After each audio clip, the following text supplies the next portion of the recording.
Hi everyone, welcome to Edify Hair Care. My name is Michelle Farley. I'm the CEO and head stylist, and we're here to help you learn how to work with your hair. Today we're going to go over bobby pin basics because they're one of the most phenomenal tools, but they're also one of the things that I find is most commonly misused. So let's just change your bobby pin game. My hair is actually being held up in this bun right now with just 2 bobby pins. And why is that so amazing? It's amazing because I can wear my hair up and then I can wear my hair down, and I don't have any of those crazy ponytail creases. So if I pull it down here, you'll see I don't need to smooth it out. I don't need to recurl it or touch it up before I go anywhere in the evening. It just has a little bit of a wave from being wrapped up in that bun. And, ooh, it's blush day today, but that's why it was up in a bun, guys. But you'll see it's a little bit of a wave from being up in that thing, but there's no hard crease, there's no hard lines from a ponytail. So it's a great way to be versatile. I'm going to show you really quickly how to hide your bobby pins. So a lot of people will do, little twists or little things, and they have a hard time knowing where to put the bobby pin. So I'm going to show you real quick here by doing a little twist. And then I'm going to take this bobby pin and I'm going to go in the same direction as the hair, go up at a vertical, and then I'm going to flip it in to where that twist is right there. So see, now you don't see that bobby pin? And that twist is staying here in place. You're seeing a couple of these little hairs that are falling down. So you can either smooth those down, or let's say you wanted that to be in the twist. That's when you can go in with a second bobby pin. You're going to go in the same direction, flip it the other way, and this time, instead of just focusing on pushing it into the hair, I'm also going to try to find that first bobby pin that was in there. So I'm kind of feeling around, and then I'm going to push it in so that those 2 bobby pins interlock. So that's in there, and you'll feel it. You'll feel that there's kind of like this grip. And what's happening inside is that this first bobby pin was there, and then we put this other bobby pin over the top of it. So now they're locked together and you can't get them to pull apart. And so it gets that real strong grip in there so that your bobby pins, wherever you put them, are not going to move. Something else for you to keep in mind is when I was putting my bobby pins in place, I was watching where my fingers were. So I'm going to do this one more time so that you can see. But when I did that twist, here's where my fingers were holding that hair into place. You want the bobby pin to go in the same place where your fingers are so that the bobby pin is replacing where your fingers were just at. A lot of times, I'll see people who are holding it here, and then they're either trying to pin it, up here or down here or, somewhere else. And then that's when a bunch of that hair will fall out.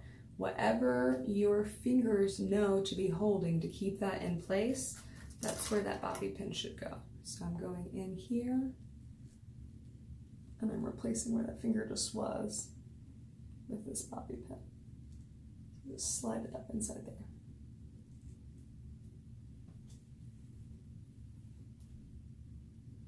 So, another cool thing, like you guys saw, my hair was up in that bun. I'm going through and I'm twisting my hair up in this bun, just throwing it up really quickly, guys. And then where my fingers are at, back here in the back, that's where I'm taking my bobby pin, and I'm doing the same technique that I just did in the front on that twist inside there. So I went in the direction of the hair, flipped it, and then stuck it into the bun. And I know that my hair is thick enough that I'm probably going to need 2. A little piece. So that was my first one. My finger's still here and I can still feel where that first bobby pin is.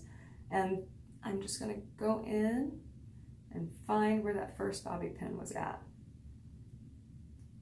Sometimes you have to fish for it, but when you feel it, you'll know that it's locking inside there. And then now my bun is secure and it's not going anywhere with just those 2 bobby pins. So when you're first practicing, if you feel like it's still a little bit loose and you need a little bit of extra support, you can kind of grab, a couple other pieces of hair.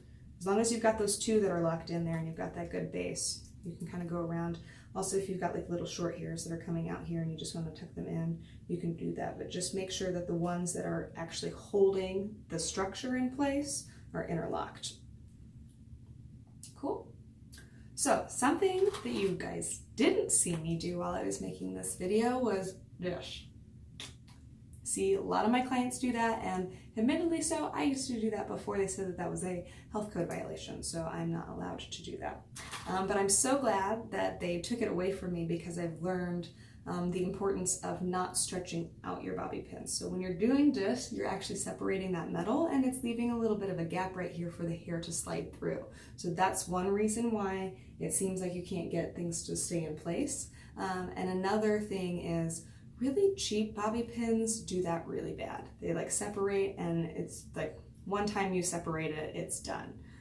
So good quality bobby pins will kind of spring back in place, so they'll give you a little bit of forgiveness, so that you can kind of stretch them a little bit and they'll go back in while you're learning. Also, good quality bobby pins have like a nice grip over the top of it that doesn't catch your hair when you're trying to pull it out. So as I said, I'm a stylist, so for years I used to travel and do weddings, and every once in a while I would forget to bring bobby pins, and I would have to stop and get them from CVS or Target or wherever was like close to this venue. And I always hate when I have to go in and get just normal bobby pins versus these bobby pins. So if you have a hard time finding bobby pins that you like, we have these listed on our site, but if you have ones that you love, absolutely feel free to use those. We just wanted to give you those tips on how to flip those bobby pins in there to hide them, how to interlock them so that you get a good grip, and why stretching them out is not a good idea.